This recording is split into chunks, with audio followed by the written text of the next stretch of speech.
1,000 triples in each simulation. And you can see that this number varies as the parameters vary, but by less than a factor of 2. So the parameters are not really, it's not clear that there's a preferred set of parameters. And then if you ask yourself the number of systems whose time to merger declined by a factor of 10 or more, that's also significant. And more or less a fixed fraction, roughly a half or something under a half of the systems whose time to merger changed by a factor of 2. So at least for these parameters, special conditions are not needed. You might also ask, how does it depend on the initial parameters of your triple? So for example, here I'm showing the mass of M3. Light blue corresponds to systems that just gave mass through winds. Dark blue are systems where the donor filled its Roche lobe and then you had stable mass transfer. And in red are systems where there was a common envelope. And you can see that there were significant changes in the time to merger even when M3 was not particularly massive. You can also see, when you look at the initial separation of the outer orbit, that both changes in mass and changes in the time to merger occur in a very significant way over about an order of magnitude in separation. Now you may ask, what happens if you change the parameters? The exact location of this peak changes. But whatever parameters you use, a significant number of systems both experience significant mass gain and also significant changes in time to merger. So the bottom line is you don't need fine-tuning. Now, you may ask, do you ever expect to find these types of systems, right? Are you going to find these tight compact object binaries with a third star?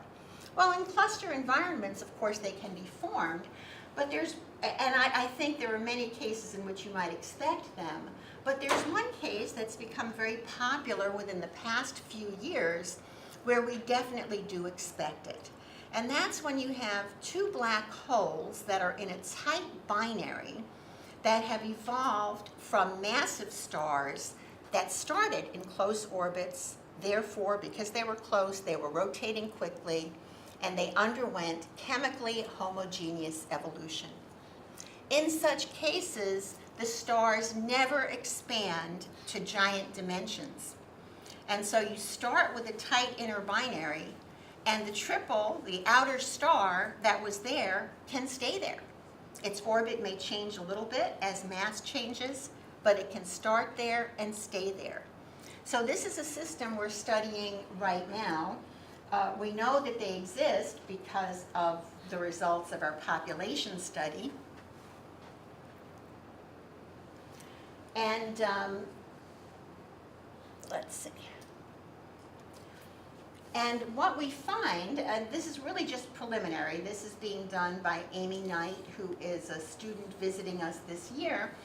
And what we find is that although this scenario gives only a very modest number of triples in which there would not have been a merger in a Hubble time, the ones that would not have merged in a Hubble time, almost all of them are brought close enough to merge in a Hubble time under very realistic initial conditions. So this is a preliminary result, but it shows that this type of scenario is relevant.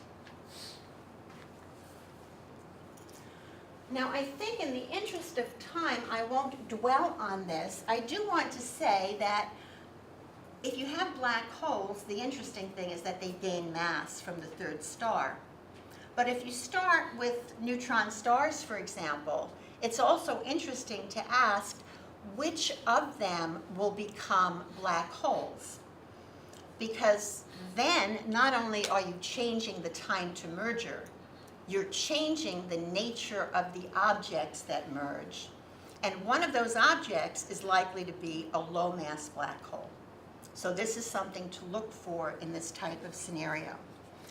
And what we see compared to the numbers, I'm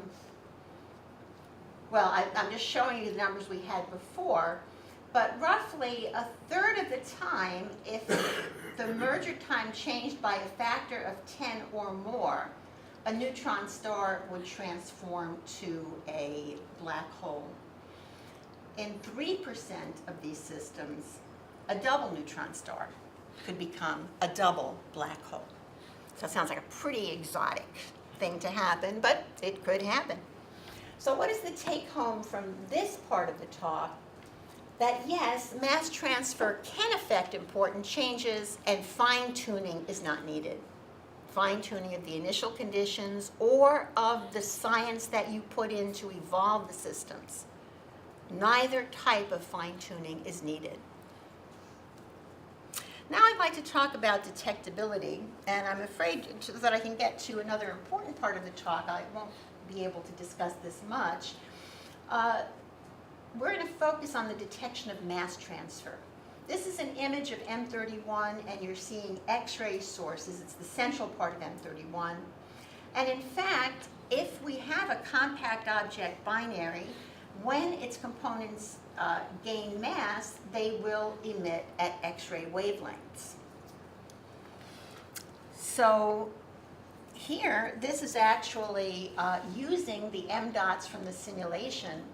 And again, looking at systems that gained mass either through winds, Roche lobe filling, or where there was a common envelope. And the common envelope systems underwent mass transfer before the common envelope, so that's why they appear as mass transfer systems here. And the only thing I want you to notice in this graph is that the range of luminosities is high. This is high enough that we would see these types of binaries. We would detect them as X-ray sources in nearby galaxies. How frequent are they? We can't say. Let's suppose 10% of the X-ray binaries that we see are in triples.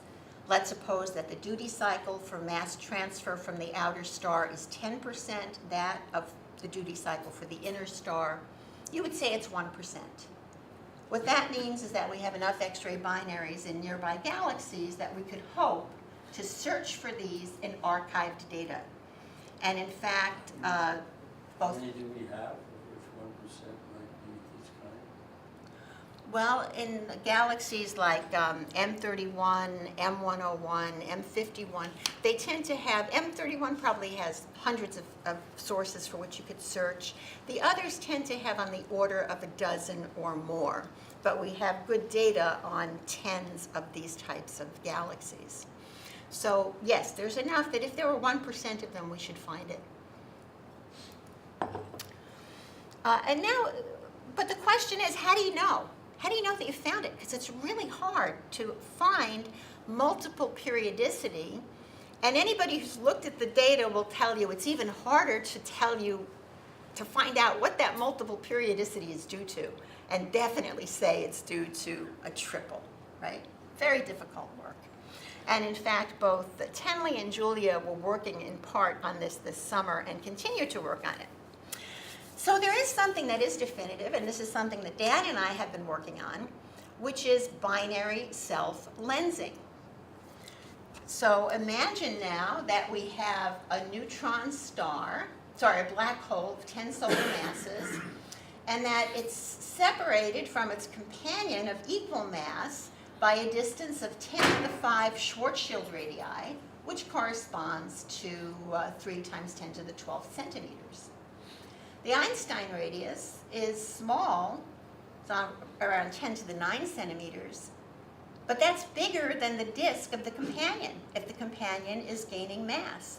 And so this black hole can lens X-rays from the accretion disk of its companion. The event would last for about 14 seconds. In this specific case, the orbital period is for the X-ray astronomers in the room, 18.4 kiloseconds. And we would compute the count rate by magnifying, using the magnification equation of the baseline count rate, which we have normalized to the Eddington limit. And so here is an example of a light curve. And you can see here that this particular system, it's different from the one that I just told you about because it's a little bit more massive. The orbital period is 10 kiloseconds. The length of observations in many of the systems we're talking about that have this type of X-ray binary ranges up to and beyond hundreds of kiloseconds. So we could in principle see multiple such spikes.